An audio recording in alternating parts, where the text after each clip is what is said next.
है वो अच्छे से थ्योरम पहले पता होनी चाहिए। सारी थ्योरम अगर आपको पता है तो आप कैपेबल है करने में। सारी थ्योरम मैं एक बार रिकॉल करवा देता हूँ। जैसे लीनियर पेयर पता होनी चाहिए, वर्टिकल अपोजिट एंगल इक्वल होते हैं ये पता होनी चाहिए, ठीक है। उसके बाद में पैरेलल लाइन के बेसिस पे जो 3 प्रॉपर्टी बताई थी, अल्टरनेट इंटीरियर एंगल, ठीक है। अल्टरनेट इंटीरियर एंगल में कौन सी शेप होती है, जेड शेप होती है। उसी तरह से कॉरस्पॉन्डिंग एंगल में कौन सी शेप होती है, एफ शेप होती है। उसी तरह से को इंटीरियर एंगल यानी angle on the same side of the transversal are supplementary, वो भी आपको पता होनी चाहिए। फिर उनके कन्वर्स भी मालूम होने चाहिए कि अगर अल्टरनेट इंटीरियर एंगल इक्वल है then they lie between same parallel, तो लाइन पैरेलल होगी। उसी तरह से अगर कॉरस्पॉन्डिंग एंगल इक्वल हो then they lie between same parallel, यानी वो भी पैरेलल होंगे। इसी तरह से अगर को इंटीरियर एंगल सप्लीमेंट्री आ जाए यानी यू शेप में जो एंगल बन रहे हैं उनको प्लस करने पर अगर 180 आ रहा है तो दे लाई बिटवीन सेम पैरेलल। तो ये भी आपको पता होना चाहिए। बेसिक चीज़ें जो है आप लोगों को पता होनी चाहिए। उसी तरह से फिर 2 प्रॉपर्टी और आएगी, angle sum property of the triangle, वो तो आपको पता ही है, जो आगे वाले क्वेश्चन में हम करेंगे आगे जैसे जैसे जाएंगे। और इसी तरह से exterior angle property of the triangle. तो ये बेसिक ओवरऑल ये प्रॉपर्टी जो होती है, थ्योरम जो होती है, आप लोगों को अच्छे से पता होनी चाहिए, ठीक है। अब हम क्वेश्चन शुरू करते हैं। तो पहला क्वेश्चन जो है आपके सामने है कि X Y Z find out करना है। उसके बाद में ये शो करके बताना है कि ए बी पैरेलल होगा किसके, सी डी के। तो बहुत ही आसान तरीके से करते हैं बच्चों। सबसे पहले तो हम एक्स निकालते हैं। एक्स प्लस 50 कितना होगा बच्चों, 180 होगा। बताओ क्यों होगा, क्योंकि लीनियर पेयर की वजह से होगा। तो इससे हम एक्स की वैल्यू निकालेंगे तो 180 माइनस 50 हो जाएगा। ये आपको कितना दे देगा, 130 डिग्री दे देगा। एक्स की वैल्यू आप निकाल चुके हो, ये एक्स की वैल्यू हो गई, ठीक है बच्चों। इसी तरह से आप लोग y की वैल्यू भी निकाल लो। y की वैल्यू अगर हम निकालते हैं तो देखो कैसे निकलेगा, y इज इक्वल टू सीधा ही 130 डिग्री हो जाएगा। रीजन क्या है, vertical opposite angle. Vertical opposite angle की वजह से आप लोग ये कह सकते हो कि y कितना होगा, 130 डिग्री होगा, ठीक है बच्चों। ये x हो गया, ये y हो गया, तो दोनों वैल्यू आप लोगों ने निकाल ली। But one more thing here, x equal to Y दोनों बराबर है, कितने हैं, 130 डिग्री है, दोनों बराबर है। इन दोनों की वैल्यू क्या हो गई, बराबर हो गई। x इक्वल टू वाई और दोनों की वैल्यू कितनी है, 130 डिग्री। तो but these are alternate interior angle. So ये अल्टरनेट इंटीरियर एंगल है, so they lie between same parallel.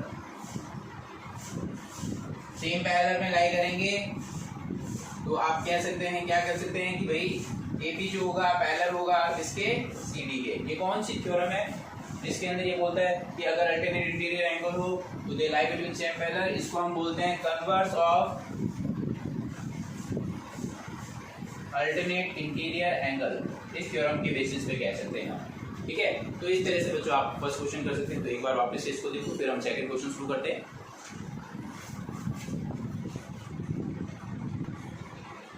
हाँ तो बच्चों देखिए सेकंड क्वेश्चन आपके सामने है।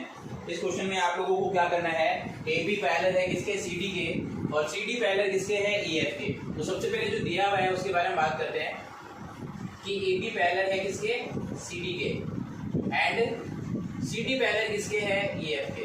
तो डेफिनेटली ये भी इसके पैरेलल हो जाएगा, ए बी भी पैरेलल किसके हो जाएगा, ए बी पैरेलल हो जाएगा ई एफ के, ठीक है। अब आपको पता चल चुका है कि ये किसके पैरेलल है, ये लाइन जो है इसके पैरेलल हो गई है।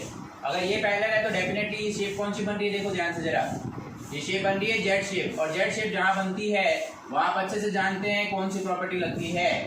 तो जेड शेप के अकॉर्डिंग यहाँ प्रॉपर्टी लगा देंगे हम। तो यहाँ पर आपके जेड शेप दिख रही है आपको, तो आपको डेफिनेटली जो वैल्यू है एक्स इक्वल टू किसके हो जाएगा, जेड के हो जाएगा। कौन सी प्रॉपर्टी से, बाई अल्टरनेट इंटीरियर एंगल से। तो इसको इक्वेशन बना के छोड़ दीजिए आप लोग, आपके काम आएगी। अब हम बात करते हैं आगे की प्रॉपर्टी के बारे में, जो हमें दे रखी है वैल्यू, उसका यूज करना है आपको। तो ये और ये आपस में इक्वल होगी, ये हमें पता चल चुका है। तो अब इसके अकॉर्डिंग हमें सॉल्व करना है। तो ये पैरेलल है। एक चीज और आपको पता होनी चाहिए, X plus Y will be 180 degree. बताओ क्यों, क्योंकि आपको पता है कि कौन सी वैल्यू पता है, ये को इंटीरियर एंगल से।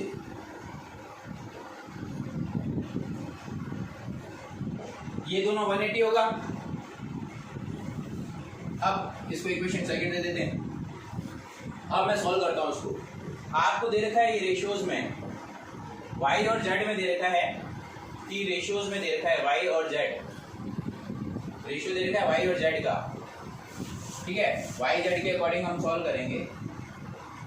यहाँ एंगल 1 ले लेना, ये भी काम आएगा। इक्वेशन सेकंड चलो बाद में लेंगे, पहले इसको सॉल्व तो करें, सॉल्व करने के बाद में डिसाइड करेंगे कि क्या करना है, ठीक है।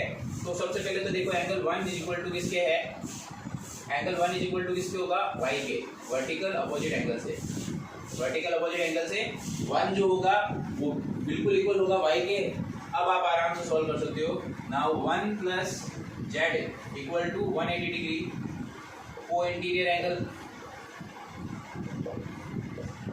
1 भी किसके इक्वल होगा, ये दोनों आपस में इक्वल होंगे। 1 की जगह आप ये भी लिख सकते हो y, ठीक है। अब आप कर सकते हो, अब बेटर होगा आपके लिए।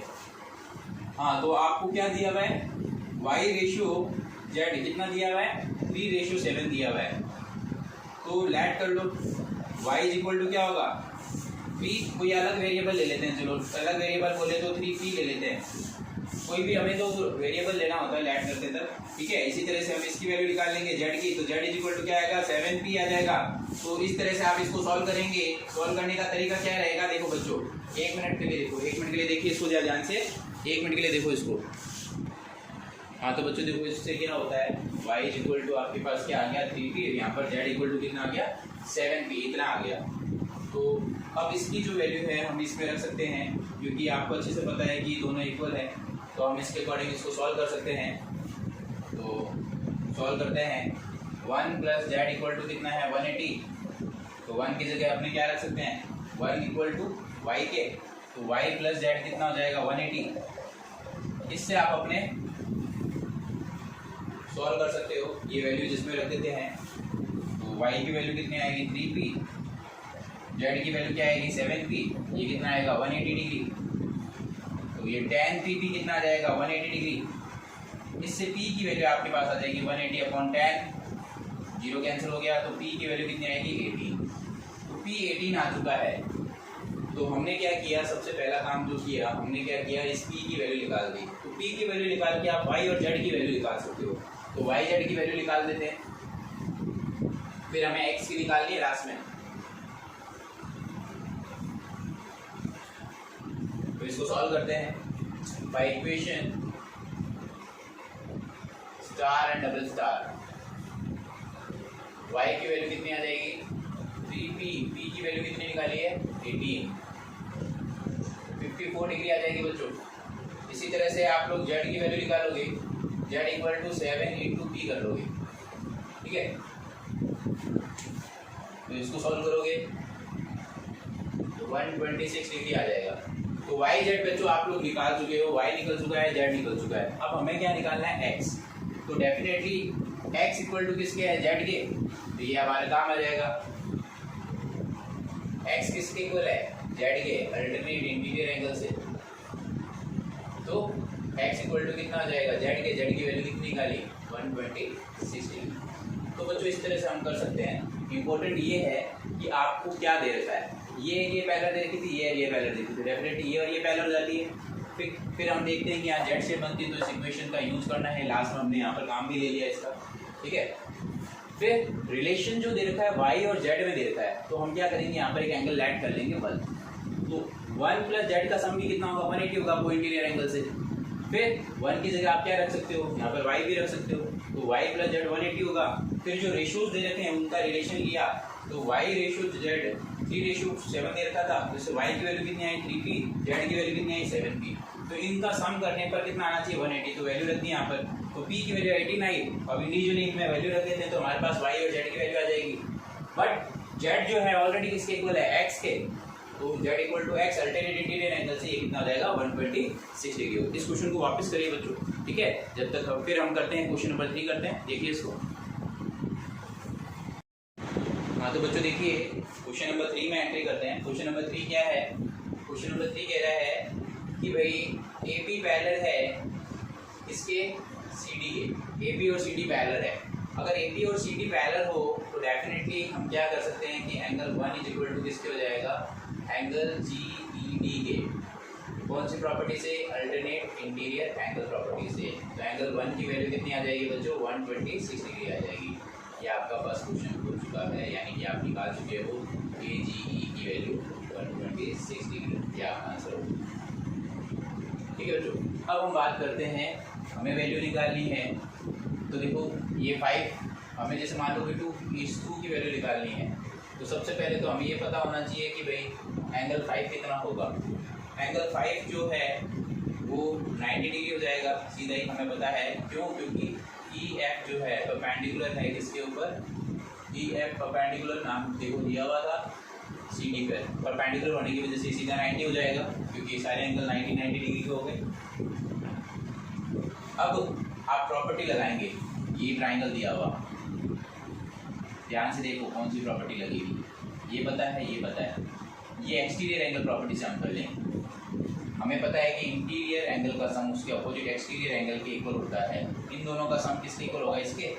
तो प्रॉपर्टी लग जाएगी, एंगल 2 प्लस एंगल 5 किसके इक्वल होगा, एंगल 1 के, by exterior angle property of the triangle का।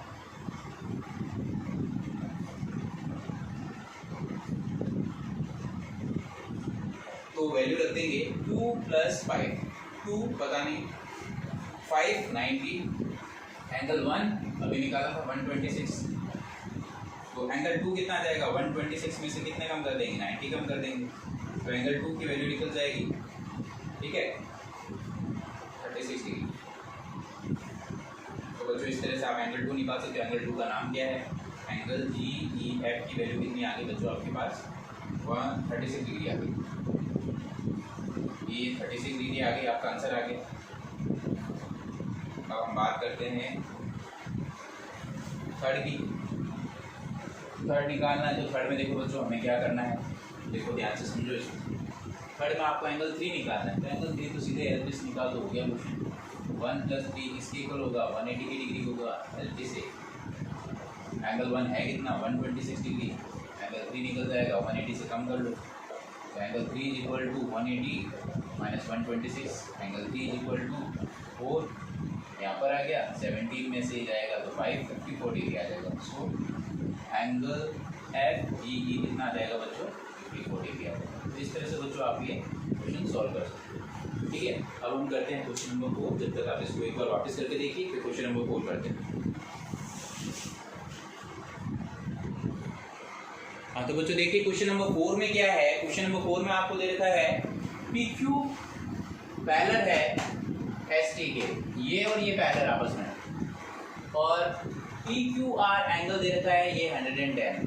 तो हम एक काम करेंगे बच्चों, इसको एक लाइन ड्रॉ करेंगे, बिल्कुल इनके पैरेलल, और लाइन जो होनी चाहिए बिल्कुल पैरेलल होनी चाहिए। तो ये आप कंस्ट्रक्शन से पैरेलल लाइन ड्रॉ करेंगे। ठीक है, ये आपको दे रखा है कि PQ पैरेलल किसके है, ST के, ये गिवन है आपको। तो आप क्या करेंगे, पहले हम बात करते हैं इसकी। तो PQ के अकॉर्डिंग, PQ पैरेलल है ST के, गिवन है, तो PQ पैरेलल आप बना दो EF बाय कंस्ट्रक्शन से। सो PQ पैरेलल जो हो जाएगा वो EF के पैरेलल हो जाएगा। PQ EF हो गया, और PQ और EF आपने इसकी लाइन कंस्ट्रक्शन से जो ड्रॉ की है, तो ये लाइन बिल्कुल इसके भी पैरेलल हो जाएगी। PQ पैरेलल आपके ये EF पैरेलल हो जाएगा इसके ST के भी। ठीक है, ये आपको पता चल जाएगा कि ये भी आपस में क्या है, पैरेलल है। तो अब हम रीजन यूज करते हैं, angle 1 plus angle PQR = 180 degree by को इंटीरियर एंगल।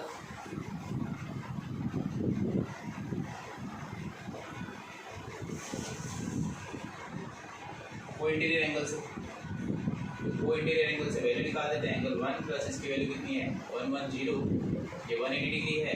तो एंगल 1 = आपके जाएगा 180 - 110, तो एंगल 1 कितना आ जाएगा, 70 डिग्री आ जाएगा। ये तो आपका आ गया एंगल 1।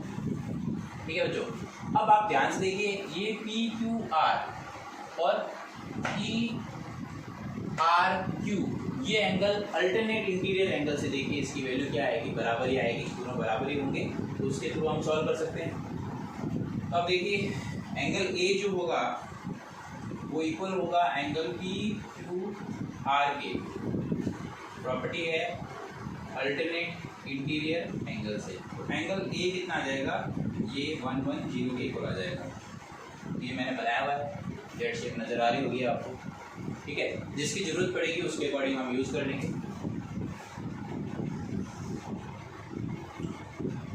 वैसे बिना इसके भी हो सकता है, इसकी ज़रूरत भी नहीं पड़ेगी, बिना इसके भी किया जा सकता है। ए की रिक्वायरमेंट भी ना हो, बिना ए के भी किया जा सकता है। देखिए अब हम बात करते हैं एंगल 2 की। Angle 2 plus angle PSR is equal to 180 degree, ठीक है। इसके थ्रू किया जा सकता है, बिना इसके भी किया जा सकता है। 1 2 3 से ही काउंट बन जाएगा, इसकी ज़रूरत ही नहीं पड़ेगी, बिना इसके काम चला लेंगे। देखिए कैसे होता है। एंगल 2 प्लस इसकी वैल्यू कितनी है 130 डिग्री, ये कितना हो गया 180 degree. Angle 2 is equal to 180 minus 130 degree. इसको आप सॉल्व करोगे तो angle 2 is equal to 50 degree आ गया। तो एंगल 1 और 2 आ चुका है। अब 1 2 आ गया तो एक सीधी लाइन दिख रही है आपको, सीधी लाइन दिख रही है तो कितने हैं, तीनों एंगल का सम आराम से निकाल सकते हो, बिना इसके काम बन जाएगा, इसकी जरूरत ही नहीं है, ठीक है। तो अब आप इसको सॉल्व करेंगे तो एंगल 1 प्लस 2 प्लस 3 कितना आना चाहिए 180 डिग्री आना चाहिए बाई स्ट्रेट एंगल।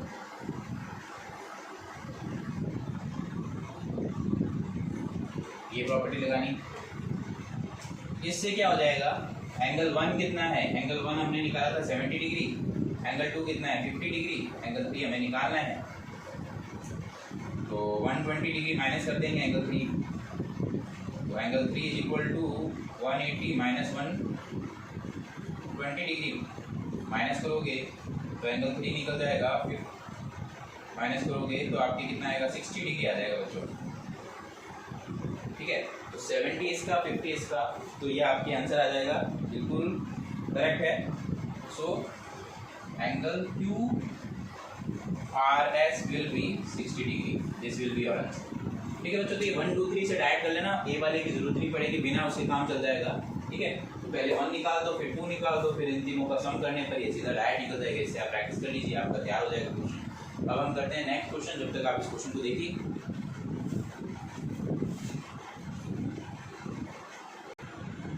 हाँ बच्चों देखिए क्वेश्चन नंबर 5 क्या कह रहा है। क्वेश्चन नंबर 5 में AB पैरेलल टू CD दिया हुआ है और APQ की वैल्यू दे रखी है 50 डिग्री और PRD की वैल्यू जो दे रखी है 127 डिग्री। एक्स और वाई निकालना, बहुत ही ज़्यादा आसान क्वेश्चन है। ऐसे करेंगे, देखिए एक्स तो आप सीधा ही निकाल सकते हो 50 डिग्री, क्यों, बाय अल्टरनेट इंटीरियर एंगल। देखिए जेड शेप नज़र आ रही है, ठीक है। उसी तरह से एक और जेड शेप नज़र आ रही है।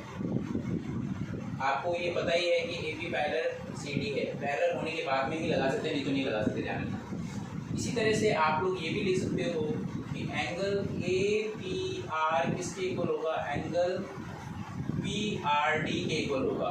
बताओ क्यों, क्योंकि ये भी तो जेड शेप है, यानी ये वाला एंगल और ये वाला एंगल आपस में इक्वल होगा बाय अल्टरनेट इंटीरियर एंगल।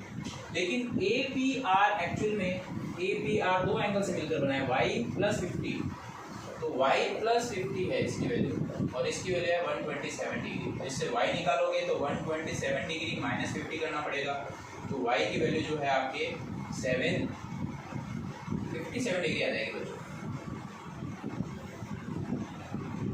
नहीं सॉरी 77 डिग्री आ जाएगी, 77 डिग्री आ जाएगी।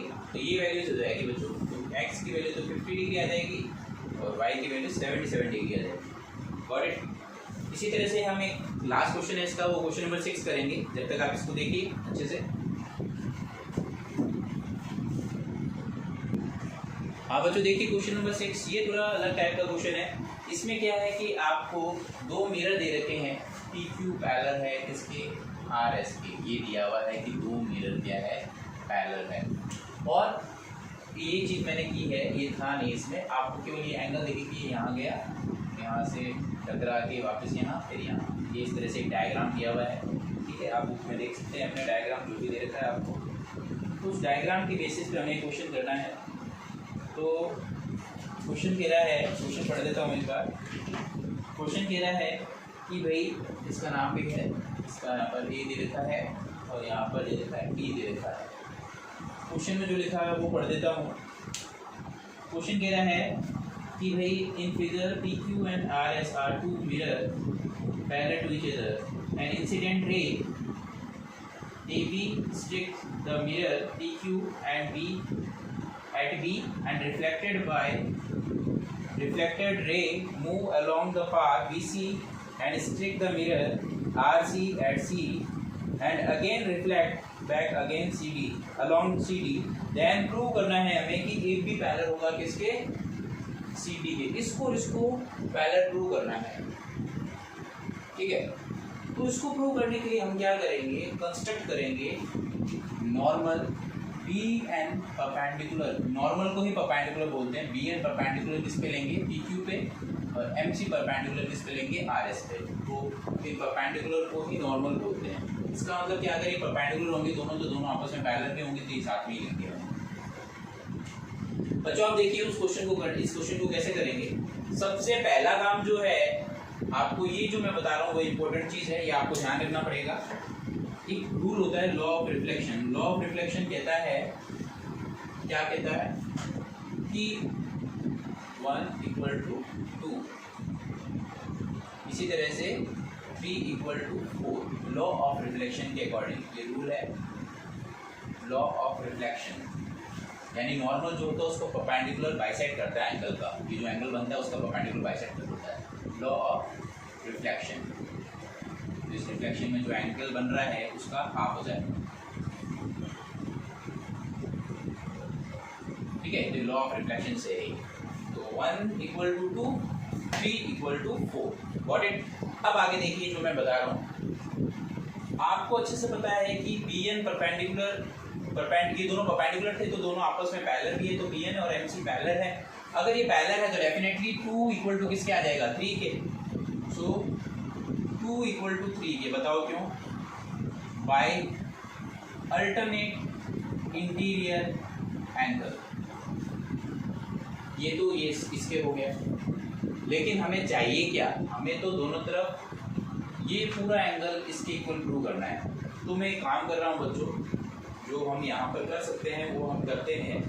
तो ये आपके पास ये दे रखा है, हमें 2 और ये इसकी वैल्यू पता चल गई, तो हमें ये है कि कोई भी एक वैल्यू अगर हम इसमें ऐड कर दें, तो मान लो कि मैं एंगल ऐड कर रहा हूँ, add angle 1 both the side अगर मैं करता हूँ तो क्या फ़र्क पड़ेगा इसमें, 1 बोथ द साइड अगर हम ऐड कर दें तो उससे क्या फ़र्क पड़ेगा। मुझे तो ओवरऑल जो चाहिए व्यू, क्या फ़र्क पड़ता है उसके बारे में बात करते हैं। जैसे देखिए हमें ये पता है कि 3 और 2 इक्वल है, तो 4 जो है एक्चुअल में ये वाला एंगल अगर आप प्रूव कर दो तो काम बन जाएगा आप लोगों का। तो करने के लिए हम क्या कर सकते हैं, इसको ध्यान से देखिए, एक बार अच्छे से देखिए इसको आप। तो बच्चों देखो इसमें जो हमारी इक्वेशन 3 आई है, तो इसको करने का एक बहुत ही अच्छा लॉजिक बताता हूँ आपको। करना क्या है, multiply by 2 both the side. Add करने की बजाय मैं 2 multiply by 2 both the side, दोनों तरफ 2 से मल्टीप्लाई करके करवा रहा हूँ। तो 2 से जब मल्टीप्लाई करेंगे तो बच्चों क्या आएगी value, double of 2 = double of angle 3। तो डबल ऑफ 2 हो गया, डबल ऑफ 3 हो गया। डबल ऑफ 2 का मतलब क्या हो गया, एंगल 2 प्लस एंगल 2। इसका मतलब क्या हो गया, एंगल 3 प्लस एंगल 3। ठीक है बच्चों, अब हम यूज करेंगे 2 प्लस, मुझे बनाना क्या है देखो, तो आप यहाँ क्या ले सकते हैं, 2 है ना तो इसमें 1 रख दो, 1 + 2 हो जाएगा, = 3 है तो एक 3 और एक यहाँ पर क्या आ जाएगा 4। कौन सी इक्वेशन यूज की है, बाय इक्वेशन 1 और 2 यूज कर लिया हमने। बाय इक्वेशन 1 और 2 कैसे, मैंने क्या किया, इस 2 की जगह क्या ले लिया 1 और इस 3 की जगह क्या ले लिया 4 ले लिया। उससे फायदा क्या होगा, इससे ये फायदा हो गया 1 + 2 मिलकर क्या बन जाएगा ये वाला एंगल, और 3 + 4 मिलकर क्या बन जाएगा ये वाला एंगल। 1 + 2 कौन सा एंगल है, BCD। तो BCD किसके इक्वल आ गया, एंगल ABC के। तो BCD और ABC आपस में इक्वल आ गए। कौन सा एंगल है जरा देखो ध्यान से, ये जेड शेप बना रहे, but these are alternate interior angles so they lie between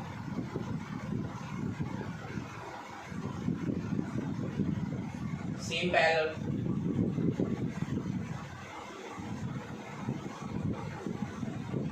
तो AB भी पैरेलल किसके होगा, CD। तो इस तरह से आप बहुत आसान तरीके से इस क्वेश्चन को कर सकते हैं। करना क्या था, बस इसमें ये ध्यान रखना है कि लॉ ऑफ रिफ्लेक्शन क्या होता है, लॉ ऑफ रिफ्लेक्शन क्या होता है। ये कहता है कि जो नॉर्मल जो होता है यानी परपेंडिकुलर जो होता है इस एंगल को बाइसेक्ट करता है, यानी दोनों आपस में इक्वल होंगे।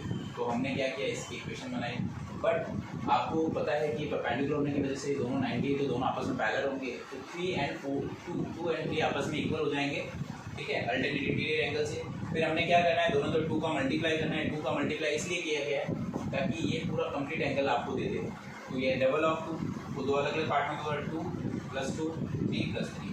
अब इस 2 की जगह हमने 1 रख दिया बाई इक्वेशन 1 से, और इस 3 की जगह हमने इस इक्वेशन 2 से 4 रख दिया, तो हमने वैल्यू रिप्लेस कर दी।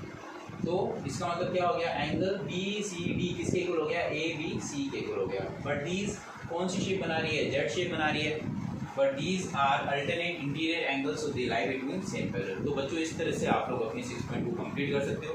अच्छे से वीडियो देखिए, एक एक क्वेश्चन को अच्छे से समझिए, फिर आप लोग रिटर्न प्रैक्टिस करेंगे, ठीक है। मिलते हैं नेक्स्ट वीडियो में। नेक्स्ट वीडियो में हम करेंगे 6.3, जब तक आप इसकी प्रैक्टिस करिए। ओके बच्चों, बाय।